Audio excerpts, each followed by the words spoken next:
Hello, আমি কি detective বক্সির সাথে কথা বলছি? হ্যাঁ নমস্কার, আমি ব্যোমকেশ বক্সি, তবে ডিটেকটিভ নই, সত্যান্বেষী।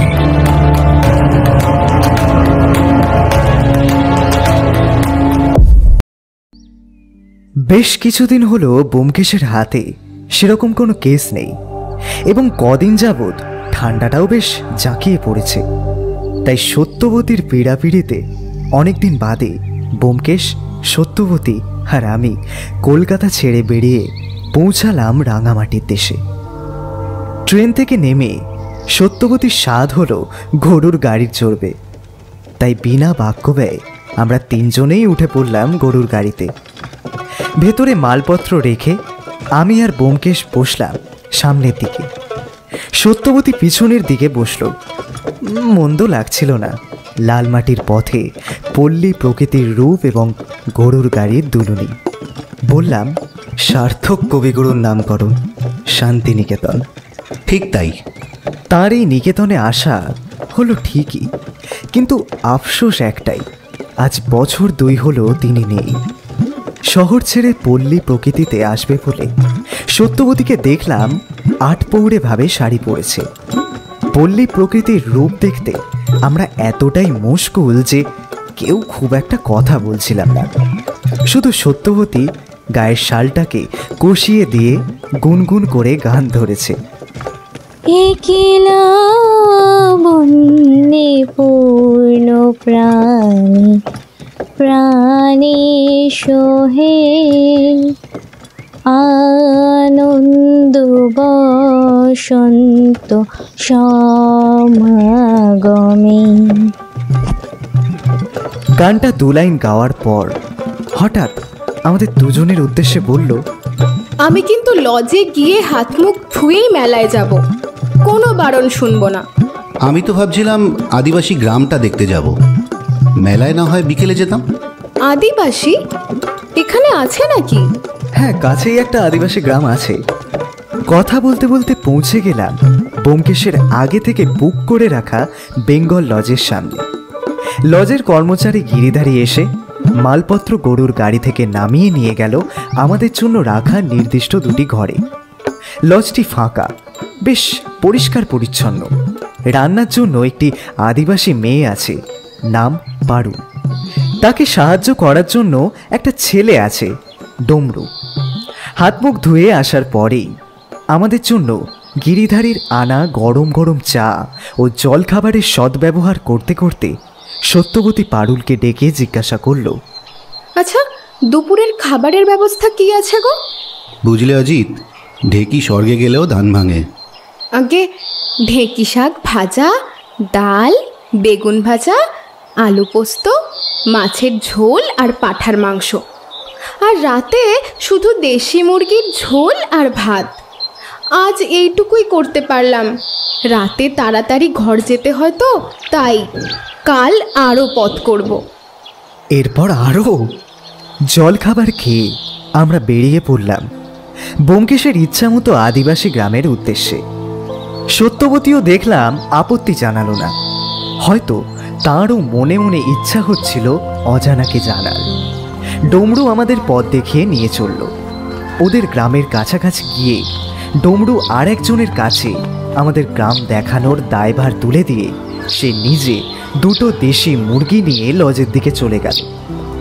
আমরা গ্রামটি ঘুরে ঘুরে দেখলাম। সেখানে গ্রামের মহিলা ও পুরুষেরা নিজেদের কাজে ব্যস্ত।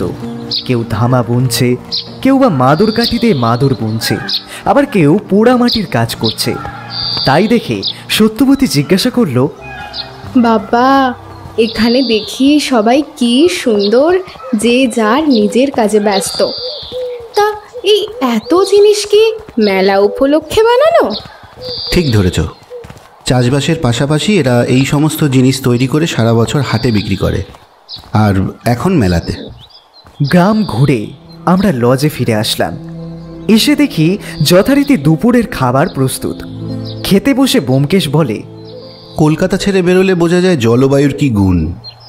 সকালে লুচি আলুর দম কোথায় চলে গেল, কি বলো অজিত? যা বলেছ, খিদেটা বেশ ভালোই পেয়েছে। পারুলের হাতের রান্না বেশ ভালো। সে নিজে দাঁড়িয়ে থেকে আমাদের যত্ন করে খাওয়ালো। খেয়ে দিয়ে লজের বারান্দায় বেতের চেয়ারে আমি আর ব্যোমকেশ দুজনে দুটো সিগারেট ধরে বসলাম। সত্যবতী দেখলাম কোথা থেকে 3টে পান জোগাড় করে নিয়ে এসেছে। পান চিবোতে চিবোতে সত্যবতী জিজ্ঞাসা করলো, আচ্ছা, রবি ঠাকুরের এই আশ্রমটা কি ওনাদের পারিবারিক সম্পত্তি ছিল? না, মহর্ষি দেবেন্দ্রনাথ ঠাকুর 1863 সালে রায়পুরের জমিদার ভুবন মোহন সিনহার কাছ থেকে বোলপুরের উত্তর পশ্চিম দিকে 20 বিঘা জমি কিনে এই শান্তিনিকেতন প্রতিষ্ঠা করেন।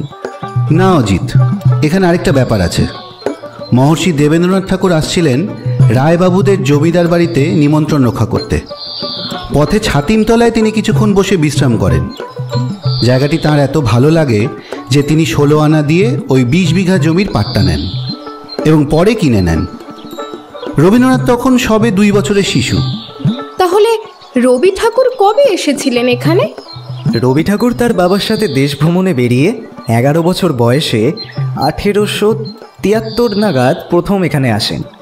এটাই ছিল ওনার প্রথম রেলগাড়ি চড়া এবং অদ্ভুতভাবে ওই 1941 সালে এই শান্তিনিকেতন থেকে কলকাতায় ওনার শেষ রেলগাড়ি চড়া। তখন অবশ্য তিনি খুব অসুস্থ। কথা বলতে বলতে কখন যে বেলা গড়িয়ে বিকেল হয়ে এসেছে খেয়াল করিনি। তাড়াতাড়ি উঠে তৈরি হয়ে বেরিয়ে পড়লাম পৌষ মেলার উদ্দেশ্যে। মেলায় ঢুকতে ঢুকতে কানে ভেসে এলো বাউল গানের সুর। একদিকে লাঠি খেলা, অপরদিকে নাগরদোল্লার সামনে কচিকাচার দলের ভিড়। কিছু দূর এগোতেই চোখে পড়ল সাঁওতালদের নৃত্য। অদ্ভুত মাদকতায় ভরা সেই মাদলের তালে তালে নৃত্য। একদিকে রয়েছে তালপাতার টুপি ও হাত পাখার সম্ভার। আমরা 3 জন সেই দোকানের দিকে এগিয়ে গেলাম। সত্যবতী একটা হাত পাখা তুলে নিয়ে নেড়ে চেড়ে দেখছে। একসময় হঠাৎ একটা হাত আমার কাঁধে। আমি ঘুরে তাকিয়ে দেখে অবাক হয়ে বললাম, আরে সমরেশ, তুমি এখানে? এখানে বলে রাখা ভালো, সমরেশ আমার কলেজের বন্ধু, বা বলা ভালো প্রিয় বন্ধু ছিল।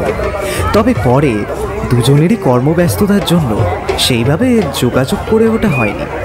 আরে, তোমাকে দূর থেকে অনেকবার হাতছানি দিয়ে ডাকলাম, কিন্তু তুমি তো ওই সাঁওতালি নাচ দেখতে ব্যস্ত ছিলে।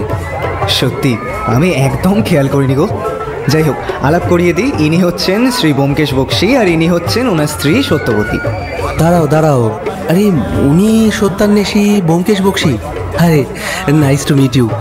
তা এখানে কি কোনো কেসের ব্যাপারে? না না, একদমই না, নিছকই বেড়ানো। আচ্ছা আচ্ছা আচ্ছা, আলাপ করিয়ে দিই, ইনি হচ্ছেন আমার স্ত্রী বিমলা।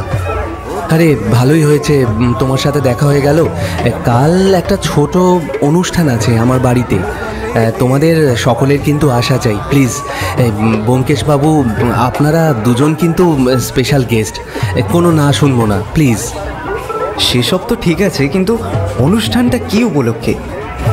অনেক জোড়াজুড়ি করার পর সমরেশের স্ত্রী বললেন, কাল আপনার বন্ধুর জন্মদিন, তাই বাড়িতে অনুষ্ঠান আছে।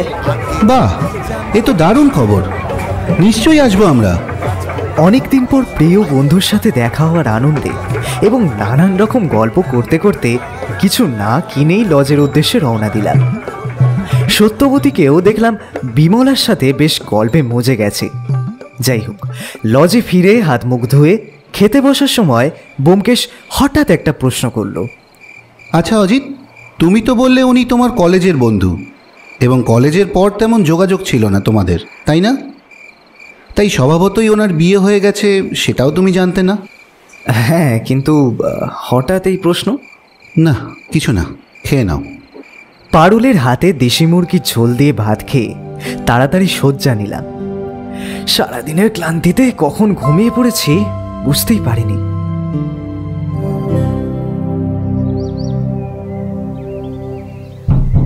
ঘুম ভাঙলো একেবারে সকালে ব্যোমকেশের দরজা ধাক্কানোতে। দরজা খুলতে খুলতে ব্যোমকেশ বলল, আরে আর কত বেলা অবধি ঘুমোবে? ওদিকে সত্য তৈরি হয়ে বসে আছে। কেন এত সকালে কোথায় যাব? কেন, ভুলে গেলে? কাল তোমার বন্ধু নিমন্ত্রণ করলেন ওনার জন্মদিনে। হ্যাঁ, কিন্তু সে তো দুপুরে, ঢের দেরি। বাহ, সেখানে কি খালি হাতে যাবে? তার জন্য কোনো উপহার নেবে না? এই জন্যই বলি অজিত, বিয়ে করো। এর সাথে আমার বিয়ের সম্পর্ক কি? আছে আছে, এখন তাড়াতাড়ি তৈরি হয়ে নিচে এসো, আমরা অপেক্ষা করছি। ও হ্যাঁ, আরেকটা কথা, বন্ধুর বাড়ি যাওয়ার জন্য একেবারে তৈরি হয়ে এসো। কেন এত তাড়াতাড়ি? কারণটা পরে বুঝবে। তাড়াতাড়ি তৈরি হয়ে নিচে এসে চা জলখাবার খেয়ে বেরিয়ে পড়লাম বন্ধুর জন্মদিনের উপহার কিনতে। প্রায় 7-8টা দোকানে ঘুরে সত্যবতীর পছন্দ মতো উপহার কিনে অবশেষে যখন দোকান থেকে বেরোলাম, তখন আর লজে ফেরার সময় রইল না। মনে মনে ভাবলাম ব্যোমকেশ ঠিকই বলছিল। সমরেশের দেওয়া ঠিকানা অনুযায়ী পৌঁছালাম তার বাড়ি। বাড়িটাকে বাংলো বাড়ি বলাই যায়। দোতলা বাড়ির সামনে বেশ বড় লন। সেই লনে সমরেশ ও আরও 2জন ভদ্রলোক বসে গল্প করছিলেন। আমাদের দেখতে পেয়ে সমরেশ চেয়ার ছেড়ে উঠে এসে, আরে আসুন আসুন ব্যোমকেশবাবু, খুব খুশি হয়েছি আপনারা এসেছেন। আমরা এসেছি দেখে বাড়ির ভেতর থেকে বিমলা ও আরেকজন ভদ্রমহিলা বেরিয়ে আসলেন। শুভ জন্মদিন সমরেশবাবু, একটা ছোট্ট উপহার আপনার জন্য। আরে আরে এইসবে কি দরকার ছিল আবার? আমিও শুভ জন্মদিন বলে আমার তরফের উপহার তাকে দিলাম। সমরেশ আমাদের ধন্যবাদ জানিয়ে বাকি সবার সাথে আলাপ করিয়ে দিল। আর ইনি হলেন আমার বন্ধু, বিজনেস পার্টনারও, শুভাশিস রায়। আর তার পাশে আমার ভাই অমরেশ। বিমলার সাথে তো কাল পরিচয় হয়েই গেছে। সঙ্গে উনি হলেন আমার ভাতৃবধূ বিথিকা। আর ইনি হলেন আমার কলেজের বন্ধু অজিত বন্দ্যোপাধ্যায়। উনি হলেন ব্যোমকেশ বক্সী আর ওনার স্ত্রী সত্যবতী। পরিচয় পর্ব শেষ হওয়ার পর সত্যবতীকে নিয়ে বিমলা ও বিথিকা দেবী অন্দরে গেলেন। আর আমরা সমরেশের কাজের লোকের দিয়ে যাওয়া চা ও সাথে মাছের চপ সহযোগে গল্প যোগ দিলাম। এর মাঝে একটা কথা বলে রাখি, বিমলা ও বিথিকা দেবী যখন এলেন আমাদের সাথে আলাপ করতে, সেই আলাপের ফাঁকে ব্যোমকেশ যে 2জনকে ভালো করে নিরীক্ষণ করলো তা বুঝতে পারলাম। কারণ ব্যোমকেশের এই চাহনি আমার চেনা, কিন্তু কৌতূহল চেপে রাখলাম। হঠাৎ অমরেশ বলে উঠল, দাদা, আমি কিন্তু বেশি দেরি করতে পারবো না, তাড়াতাড়ি ফিরবো। সে কি রে, এই তো এলি, এত তাড়াতাড়ি যাওয়ার কথা বলছিস? মাফ করবেন, আপনি কি অনেক দূরে থাকেন? না না, ও তো এই পাশেই থাকে। আসলে আমার ছাত্ররা অপেক্ষা করবে। না, আমার একটু তাড়া আছে, বর্ধমান যেতে হবে। সে কি, আগে বলনি তো? একথা বলে সমরেশ অন্দরে চলে গেল আমাদের থেকে অনুমতি নিয়েই। ব্যোমকেশ একটা সিগারেট ধরিয়ে আমাকে বলল, চলো অজিত, আমরা একটু ঘুরে দেখি চারপাশটা। আপনারা যদি কিছু মনে না করেন তাহলে আমরা একটু আসছি।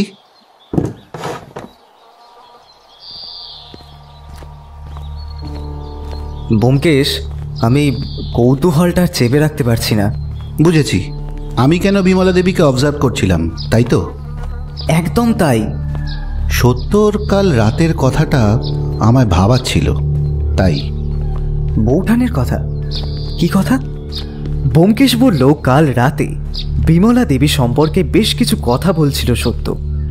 তা হলো, বৌঠান যখন বিমলা দেবীর সঙ্গে কাল কথা বলছিল, তখন নাকি বিমলা দেবী কেমন যেন অন্যমনস্ক, মানে কাউকে যেন খুঁজে বেড়াচ্ছে।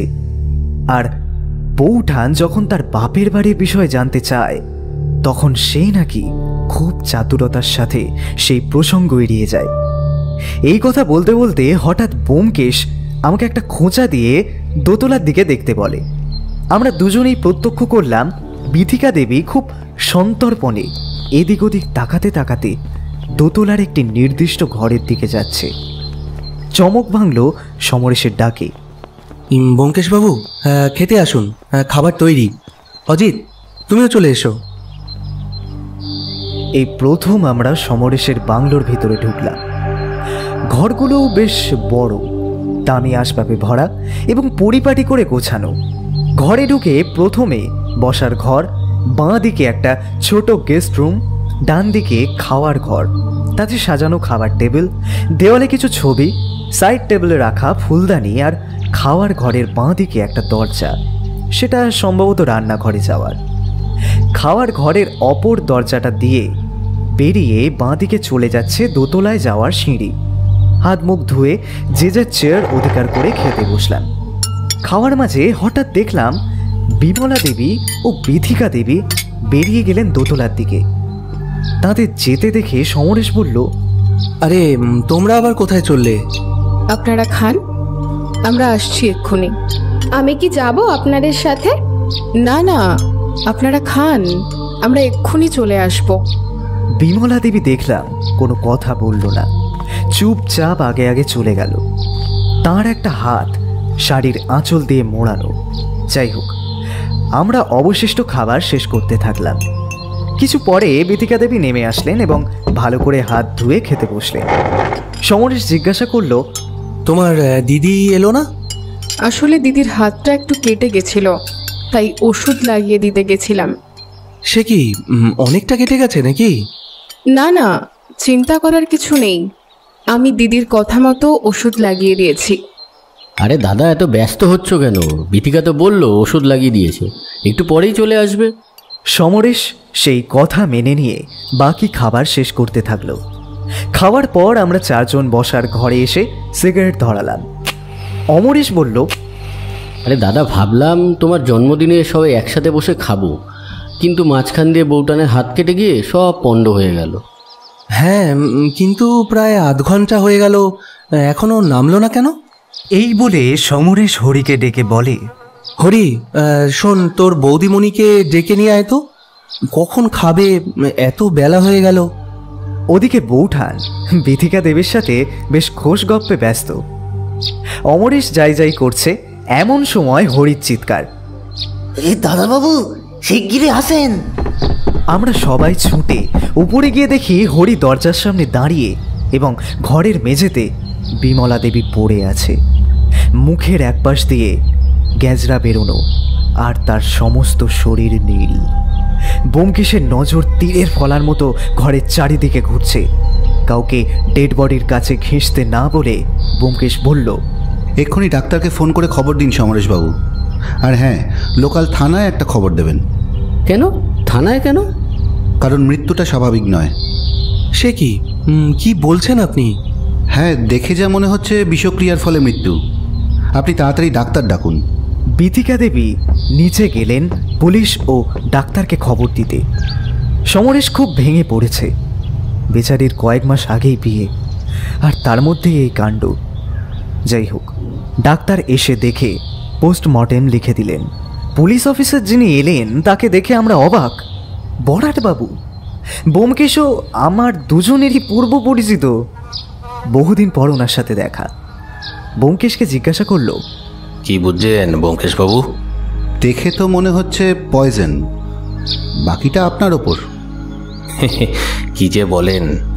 বড়াটবাবু কনস্টেবলকে ডেকে বডি পোস্টমর্টমের জন্য পাঠিয়ে দিলেন। আর ব্যোমকেশের কথা মতো বিমলা দেবীর কাটা জায়গায় যে ওষুধটা লাগানো হয়েছিল, বিথিকা দেবীর থেকে সেটা জেনে নিয়ে সেটিকেও ফরেন্সিকে পাঠানোর ব্যবস্থা করে ঘরটিকে সিল করে দিলেন। ব্যোমকেশ বড়াটবাবুকে রান্নাঘরের যে ছুরিটায় বিমলা দেবী হাত কেটেছিল সেটাও মনে করে ফরেন্সিকে পাঠাতে বলল। তারপর ব্যোমকেশ বলল, বড়াটবাবু, রিপোর্টটা। আরে বলতে হবে না, আসলেই আপনাকে জানাচ্ছি। আমরা সকলে নিচে বসার ঘরে এসে বসলাম। ব্যোমকেশ সমরেশবাবুকে বলল, বিমলা দেবীর বাপের বাড়িতে তো একটা খবর দেওয়া দরকার। হ্যাঁ, বাপের বাড়ি বলতে তো তেমন কেউ নেই। একদম কাকা ছিলেন, কিন্তু বিমলা বিয়ে হয়ে এই বাড়িতে আসার পর থেকে কোনো যোগাযোগ রাখেননি। কেন? উনি কি আপনাদের বিয়েটা মেনে নেননি? না না, তা না, উনি তো নিজে দাঁড়িয়ে থেকে আমাদের বিয়ে দিয়েছিলেন। তাহলে? জানি না, তারপর থেকে তিনি কোনোদিন আসেননি। আচ্ছা বিথিকা দেবী, বিমলা দেবীর হাতটা কাটলো কি করে? ছুরিতে। আসলে দিদি সেরকম গুছিয়ে কাজ করতে পারতো না, জিনিস এদিক ওদিক ছড়িয়ে রাখতো। লেবু কেটে ছুরিটা এমনভাবে সেলফে রেখেছিল, নুনের কৌটো টেনে আনতে গিয়ে সেই ছুরিতেই হাতটা কেটে গেল। আচ্ছা, কি ওষুধ দিয়েছিলেন? আয়োডিন, দিদি নিজেই লাগালো, শুধু ব্যান্ডেজটা আমি বেঁধে দিয়েছিলাম।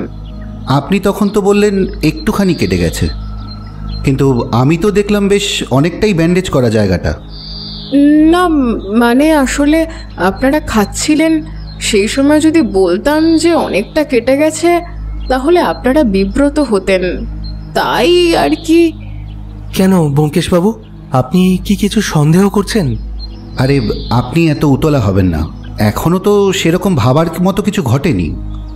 এত কিছুর মধ্যে শুভাশিসবাবুকে সমরেশের সাথে একবারও সেভাবে কথা বলতে দেখলাম না, বরং অমরেশের সাথেই যেন ওনার বেশি বন্ধুত্ব। তিনি সমরেশ ও আমাদের সবাইকে বিদায় জানিয়ে চলে গেলেন। অমরেশকে ডেকে নিয়ে গেলেন বাইরে কিছু কথা বলবে বলে। একটা অদ্ভুত ব্যাপার খেয়াল করলাম আমি, সমরেশ এবং কাজের লোক হরি ছাড়া কেউ তেমন দুঃখিত নয়, বরং চিন্তিত। সমরেশকে সান্ত্বনা জানিয়ে আমরাও বেরিয়ে পড়লাম। বেরোনোর আগে সমরেশকে বললাম, চিন্তা করো না, আমরা আছি, কিছু দরকার পড়লে অবশ্যই জানিও। সমরেশের বাড়ি থেকে বেরিয়ে ব্যোমকেশ আমাদের বলল, অজিত তুমি সত্যকে নিয়ে লজে যাও, আমি একটু পরে আসছি। কোথায় যাচ্ছ? কথাটা শেষ না হতেই ব্যোমকেশ দ্রুত পায়ে হেঁটে চলে গেল। অগত্যা আমি ও সত্যবতী লজের দিকে চললাম।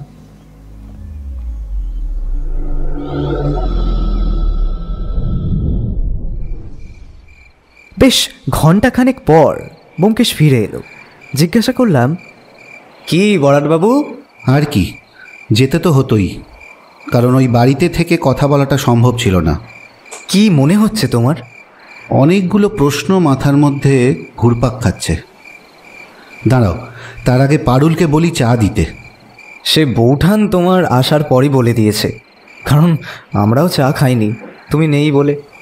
পারুল এসে চায়ের সাথে তেলে ভাজা দিয়ে গেল। চায়ে চুমুক দিয়ে ব্যোমকেশ বলল, বুঝলে অজিত, খুন যে হয়েছে এটা আমি শিওর, কিন্তু সেটা করলো কে আর কেন? দেখো, বিথিকা লুকিয়ে ওপরে গেল, তার কিছু পরে সে নেমে এলো, সেটা অবশ্য আমরা দেখিনি। তারপর আমরা খেতে বসলাম। কিছুক্ষণ পর বিমলাকে নিয়ে ওপরে গেল কাটা জায়গায় ওষুধ লাগাতে। পরে ফিরে এসে বলল একটু পরে দিদি আসছে। তার আধ ঘন্টা পরে হরি ওপরে গিয়ে দেখল বিমলা মৃত। তাহলে তো বোঝাই যাচ্ছে যদি খুন হয় তাহলে বিথিকা দেবী সেটা করেছে। তাই কি? বাকি চারজনকে বাদ দিলে কেন? মানে সমরেশের কথাও বলছো তুমি? নিশ্চয়ই, কেউ সন্দেহের বাইরে নয়। তোমার বন্ধু সমরেশ আর এখনের ব্যবসায়ী সমরেশ বিশ্বাস এক মানুষ নাও হতে পারে। আচ্ছা, এরা কি এত বোকামি করবে যেখানে দেখছে বাড়িতে গোয়েন্দা উপস্থিত? ধন্যবাদ সত্যবতী, আমার প্রশ্নগুলোর মধ্যে এই প্রশ্নটা ছিল না। সব উত্তর পাওয়া যাবে, তার আগে দরকার পোস্টমর্টম রিপোর্টটা। শান্তিনিকেতনে এসে শান্তিতে থাকা সম্ভব হলো না, বন্ধুর বিপদে ঝাঁপিয়ে পড়তেই হলো। পরদিন সকালে ব্যোমকেশ আর আমি গেলাম প্রথমে বরাটবাবুর কাছে। বরাটবাবু আমাদের দেখে, আরে আসুন আসুন ব্যোমকেশবাবু, বসুন বসুন, চা কফি কিছু? না না, সেসব থাক। আপনাকে যা বলেছিলাম। হ্যাঁ, আপনার কথা মতো সমরেশ বিশ্বাসের নারী নক্ষত্র সব বার করেছি, তেমন বিশেষ কিছু পাওয়া যায়নি। ভদ্রলোক সাদাসিধে, ঝামেলায় জড়াতে পছন্দ করেন না। ওনার পৈতৃক ব্যবসা হলেও সমস্ত লেনদেন দেখে ওই শুভাশিস রায়, ওনার বন্ধু আর কি, বিজনেস পার্টনার। আর ওনার ভাই আর তার স্ত্রী? ভাই শিক্ষক, আপাতত এটাই জানা গেছে, আর বউ হাউসওয়াইফ। তবে তবে আমাদের ধারণা ওনারা দুজনেই স্বদেশী আন্দোলনের সঙ্গে যুক্ত। তবে এখনও সেরকম জোরালো কোনো অভিযোগ পাওয়া যায়নি ওদের বিরুদ্ধে। আচ্ছা, আর যিনি মারা গেলেন অর্থাৎ বিমলা দেবী, ওনার সম্বন্ধে কিছু জানা গেল? না, এখনও সেরকম কিছু জানা যায়নি, তবে বিয়ের আগে উনি লাভপুরে থাকতেন। বরাটবাবুর সাথে কথা বলে আমরা থানা থেকে বেরিয়ে গেলাম সমরেশের বাড়ি। কালকে এই বাড়িটাকে যেরকম দেখেছিলাম, এক রাতের মধ্যেই সেই বাড়িটাই যেন জৌলুসিনী হয়ে পড়েছে। বাংলোতে ঢোকার মুখেই দেখলাম হরি লনটা ঝাঁট দিচ্ছে। বললাম, সমরেশ আছে? গিয়ে আসে, আপনারা ভেতরে যান। ঘরের ভেতর ঢুকে দেখলাম একটা আরাম কেদারায় কপালে হাত দিয়ে চোখ বন্ধ করে বসে আছে সমরেশ। আমি ডাকলাম, সমরেশ। ও অজিত, এসেছো? আরে ব্যোমকেশ বাবু যে, বসুন বসুন। হরিকে বলি একটু চা দিতে। না না, তোমাকে ব্যস্ত হতে হবে না। কোথা থেকে যে কি হয়ে গেল অজিত। হ্যাঁ, সেই নিয়েই ব্যোমকেশ তোমায় কিছু জিজ্ঞাসা করতে চায়। বলুন ব্যোমকেশ বাবু, কি জানতে চান? সমরেশবাবু, কিছু মনে করবেন না, আপনার সাথে বিমলা দেবীর সম্পর্ক কেমন ছিল?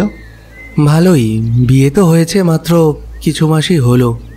যদিও এটা একান্তই আপনাদের ব্যক্তিগত ব্যাপার, তবুও জিজ্ঞেস করছি, ওনার কি বিবাহ বহির্ভূত কোনো সম্পর্ক? এ আপনি কি বলছেন ব্যোমকেশ বাবু? আপনি উত্তেজিত হবেন না, আমি কিন্তু কিছু সম্ভাবনার কথা বলছি। না না, একদমই না। আচ্ছা, আপনি কালকে যার কথা বললেন, মানে বিমলা দেবীর কাকা, ওনার সাথে কখনো যোগাযোগ করেননি বিমলা দেবী? না, অন্তত আমি তো দেখিনি। আর আপনার ভাই ও ভাইয়ের বউয়ের সাথে ওনার সম্পর্ক কেমন ছিল? খুবই ভালো। এই তো দুদিন আগেই দুজনে মেলা থেকে ঘুরে এলো। আচ্ছা, হরি আপনার বাড়িতে কতদিন আছে? তা ধরুন বছর 8 তো হবেই। সুভাষিস বাবুকে আপনার কেমন মনে হয়? একজন বিশ্বস্ত বন্ধু যেমন হয় আর কি, সুখে দুঃখে সবসময় আমার পাশে আছে। কিন্তু ওনাকে তো দেখলাম আপনার ভাইয়ের সাথেই বেশি ঘনিষ্ঠ। হ্যাঁ, অমরেশকেও নিজে ছোট ভাইয়ের মতো ভালোবাসে, স্নেহ করে। আচ্ছা, আমি একবার হরির সাথে কথা বলতে চাই। হ্যাঁ নিশ্চয়ই, দাঁড়ান আমি ডাকছি। হরি, হরি। গিয়ে আমায় ডাকছিলেন দাদাবাবু? হ্যাঁ হরি, ব্যোমকেশ বাবু তোমাকে কিছু জিজ্ঞেস করবেন। আচ্ছা হরি, তোমার দাদাবাবু বেরিয়ে যাওয়ার পর সারাদিন বৌদিমণি কি করতেন?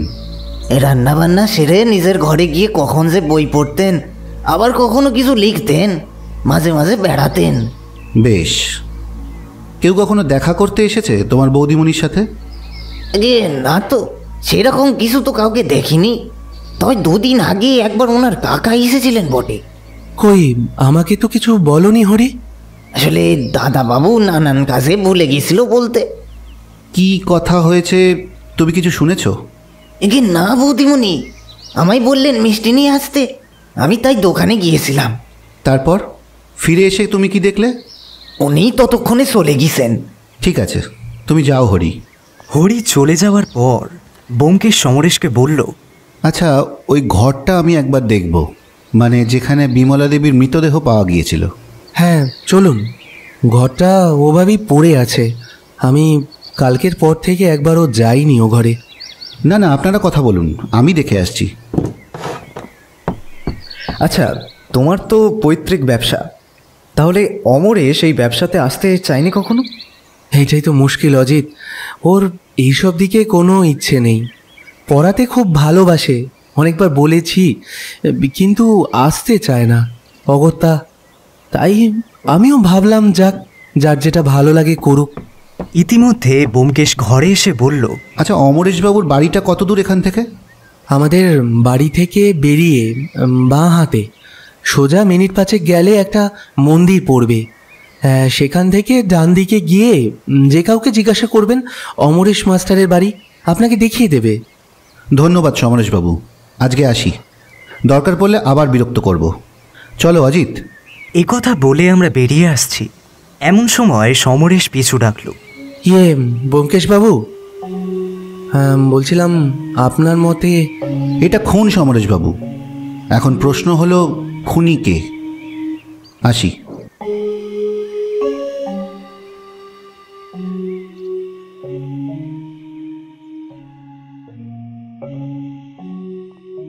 সমরেশের বাড়ি থেকে বেরিয়ে আমি আর ব্যোমকেশ লজের দিকে চললাম।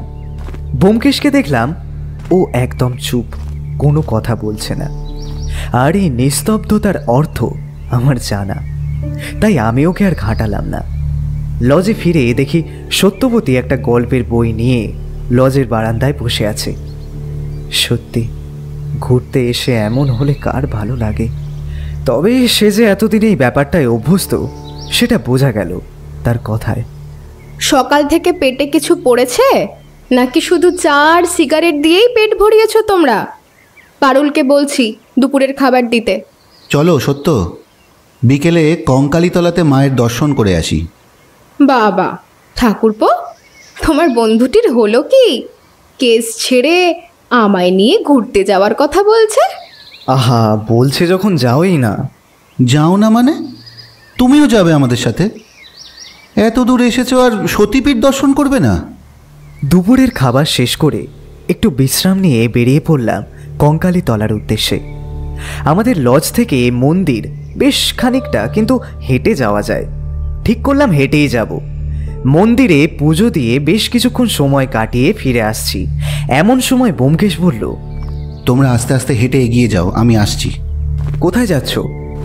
তোমরা এগোও না, আমি আসছি, এসে বলছি।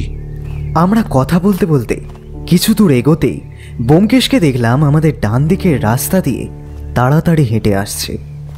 আমাদের কাছে পৌঁছানোর পর সে বলল, অজিত, ফেরার পথে তোমার বন্ধুর বাড়ি হয়ে যাব একবার। এই এখন? হ্যাঁ।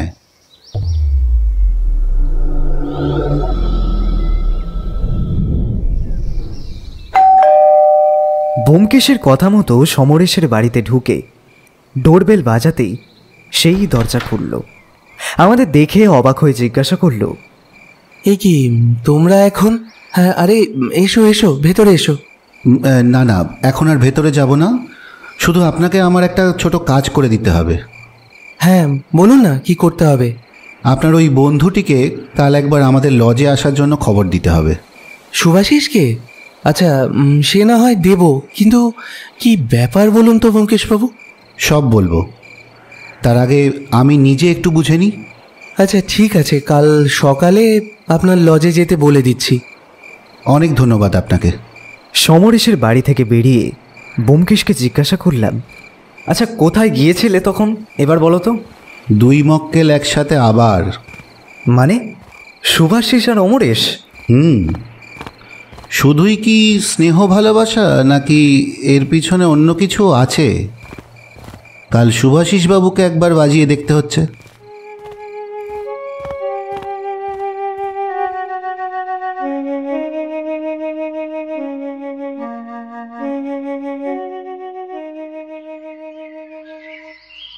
পরদিন সকালে ঘুম থেকে উঠে ব্যোমকেশকে দেখতে পেলাম না। সত্যকে জিজ্ঞাসা করাতে সে বলল যে কোথায় গেছে সে জানে না, খুব সকালে নাকি বেরিয়েছে। প্রায় 9:30 নাগাদ ব্যোমকেশ ফিরল। কোথায় গিয়েছিল জিজ্ঞাসা করাতে সে বলল লাভপুর। সেখান থেকে থানাতে বড়াটের সাথে দেখা করে ফিরেছে। আমি জিজ্ঞাসা করলাম, কি পোস্টমর্টম রিপোর্ট এসে গেছে? হ্যাঁ, আর আমি যা সন্দেহ করেছিলাম ঠিক তাই। এর মধ্যে গিরিধারী এসে খবর দিল একজন এসেছেন, ব্যোমকেশবাবুকে খুঁজছেন। ব্যোমকেশ গিরিধারীকে বলল তাকে ওপরে পাঠিয়ে দিতে। সুভাষিস বাবু আসলেন। তাকে দেখে ব্যোমকেশ বলল, আসুন সুভাষিস বাবু, বসুন। সুভাষিস বাবু ঘরে এসে একটি চেয়ারে বসলেন। ব্যোমকেশ তাকে শটান জিজ্ঞাসা করল, আচ্ছা সুভাষিস বাবু, আপনি অমরেশ বাবুকে টাকা দেন কেন? অস্বীকার করে লাভ হবে না, কারণ আমি নিজে চোখে দেখেছি। অমরেশ আমার ছোট ভাইয়ের মতো, ওর কিছু প্রয়োজন হলে আমি দেব না। কেন? তার জন্য তো তার দাদাই আছে, আপনি কেন? নিশ্চয়ই ওর দাদার কাছে চাইতে হয়তো কোনো অসুবিধে আছে, সেটা আপনি না হয় অমরেশকে জিজ্ঞাসা করে নিন। হ্যাঁ, সে তো থাকবেই, কারণ অমরেশবাবু যে স্বদেশী আন্দোলনের সাথে যুক্ত, আর সমরেশবাবু সেটা পছন্দ করতেন না। কি তাই তো? দেখুন, অমরেশ স্বদেশী আন্দোলনের সঙ্গে যুক্ত এটা যখন আপনি জানেন, তখন নিশ্চয়ই বিমলা কে ছিল এটাও আপনার অজানা নয়। হ্যাঁ জানি, আর তাই আজ বিকেলে আপনার বন্ধুর বাড়িতে হাজির থাকবেন, আমরা যাব। তাহলে আজ বিকেলেই কি যবনিকা পতন? আর কি, সবটাই তো জলের মতো পরিষ্কার। ব্যোমকেশ নিচে গিয়ে লজের ফোন থেকে 2টো ফোন করলো, একটা থানায় বড়াট বাবুকে আর একটা সমরেশকে, যাতে সবাই সন্ধেবেলায় সমরেশের বাড়িতে উপস্থিত থাকে। দুপুরে কিছুক্ষণ বিশ্রাম নিয়ে আমরা বেরিয়ে পড়লাম সমরেশের বাড়ির উদ্দেশ্যে। সেখানে পৌঁছে দেখি ব্যোমকেশের কথা মতো সবাই রয়েছে, শুধু বড়াটবাবু তখনও এসে পৌঁছাননি। হরি সবার জন্য চা নিয়ে এসে টেবিলে রাখল।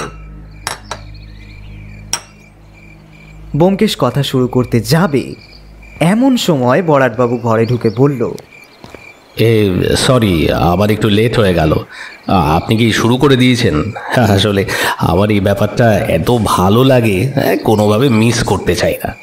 না, আপনার জন্যই অপেক্ষা করছিলাম। আচ্ছা সমরেশবাবু, আপনি কি জানতেন যে আপনার স্ত্রী একজন ব্রিটিশ গভর্নমেন্টের স্পাই? সে কি ব্যোমকেশবাবু, উনি একজন স্পাই ছিলেন? সমরেশ যেন আকাশ থেকে পড়ল। এবং আপনার ভাই যে স্বদেশী আন্দোলনের সাথে যুক্ত, সে কথা আমাদের থেকে লুকিয়ে গেলেন কেন? আসলে আমি ভয় পেয়েছিলাম ব্যোমকেশবাবু, কিন্তু আমার ভাইয়ের স্বদেশী করার সাথে আমার স্ত্রীর মৃত্যুর কি সম্পর্ক সেটা ঠিক বুঝতে পারলাম না। পারবেন, একটু পরেই বুঝতে পারবেন। তার আগে বলি, আপনার স্ত্রীকে যে বিষ দিয়ে খুন করা হয়েছে সেটা একটা সাপের বিষ, এবং সেটা খুবই বিষাক্ত।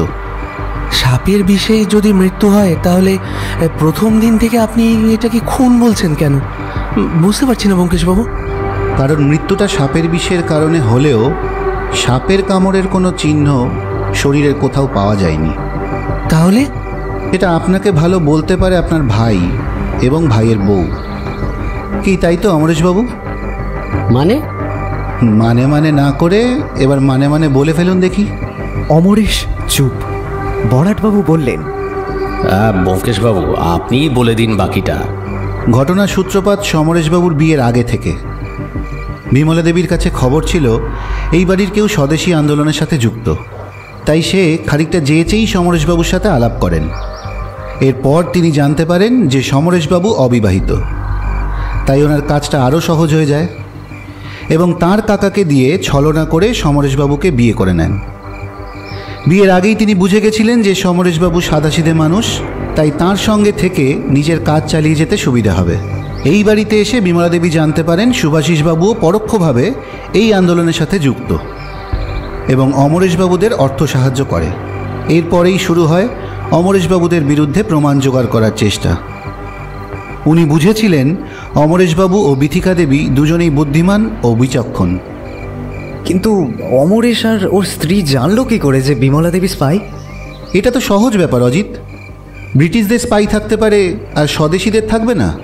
তাঁরাই অমরেশবাবুকে খবর দেয় এবং তারাই বিমলা দেবীর গভর্নমেন্টের উদ্দেশ্যে লেখা কিছু চিঠি গায়েব করে এবং চিঠিগুলো অমরেশের হাতে তুলে দেয়। সেই চিঠিতে যে স্বদেশী কাজকর্মের বিরুদ্ধে কিছু ছিল তা বলার অপেক্ষা রাখে না। কি অমরেশবাবু, ঠিক বলছি তো? কিন্তু যে অভিযোগগুলো ছিল সেগুলো সম্পূর্ণ ভিত্তিহীন। অত বড় কোনো আন্দোলনের পরিকল্পনাই ছিল না। ওনার কথা মতো যদি ব্রিটিশরা স্টেপ নিত তাহলে অনেক নির্দোষ মানুষ বেঘরে প্রাণ দিত। আন্দোলন কি ছিল আর পরিকল্পনাই বা কি ছিল সেসব বলতে গেলে পুঁথি বেড়ে যাবে। বড়াটবাবু ব্যোমকেশকে জিজ্ঞাসা করলেন, কিন্তু ব্যোমকেশবাবু, খুনটা কে করলো? এবার সেই কথাতেই আসছি।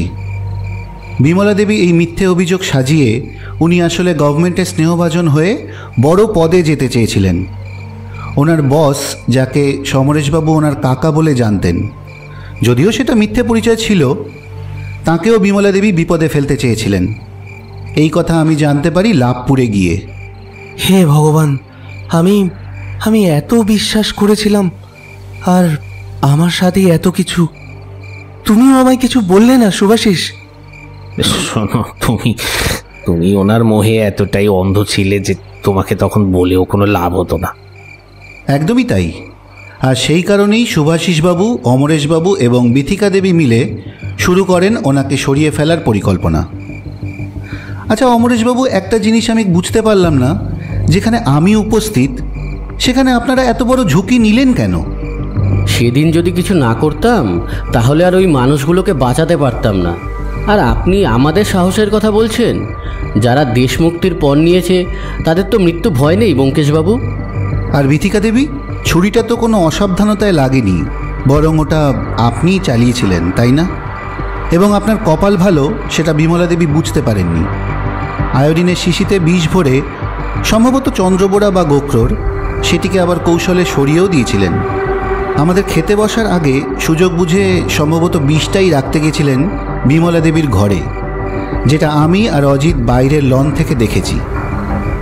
বিমলা দেবী নিজেই ওষুধ লাগান আর আপনি ব্যান্ডেজ করে দেন। বিষে কাজ হতে একটু সময় লাগবে, তাই সমরেশবাবু যখন ওপরে যেতে চাইলেন, আপনি আর অমরেশবাবু বাধা দিলেন যাতে ডাক্তার না ডাকা যায়। এরপর যা হয়েছে তা সবাই আমরা দেখেছি। সমস্ত ঘর নিস্তব্ধ। ব্যোমকেশী আবার বলল, শুধু একটাই আফসোস, উনি কেন স্বদেশীদের বিরুদ্ধে গেলেন সেটাই জানা হলো না। আপনি এত কিছু জানলেন কি করে? এ তো আমরাও জানি না। ব্যোমকেশ তার পাঞ্জাবির পকেট থেকে একটা ডায়েরি বার করে টেবিলে রেখে বলে, এই নিন, এই ডায়েরিটা আমি বিমলা দেবীর আলমারি থেকে পেয়েছি। তবে এটা ঠিক ওনাকে মরতেই হতো, আজ নয়তো কাল, কারণ ওনার বসই ওনাকে মেরে দিতেন। বরাটবাবু, সত্যান্বেষণের কাজটা আমি করলাম, বাকিটা আপনার ওপর। ব্যোমকেশবাবু শুনুন, আপনি এই ডায়েরিটা পুড়িয়ে দিন, আর যদি কোনো নথি থেকে থাকে সেটাও জ্বালিয়ে দিন। আমি পোস্টমর্টেম রিপোর্ট চেঞ্জ করে পাঠাচ্ছি। দেখুন, আমিও একজন ভারতীয়, বাইরের শত্রু থেকে ঘরের শত্রুদের আগেই ধ্বংস করা দরকার, তাই না?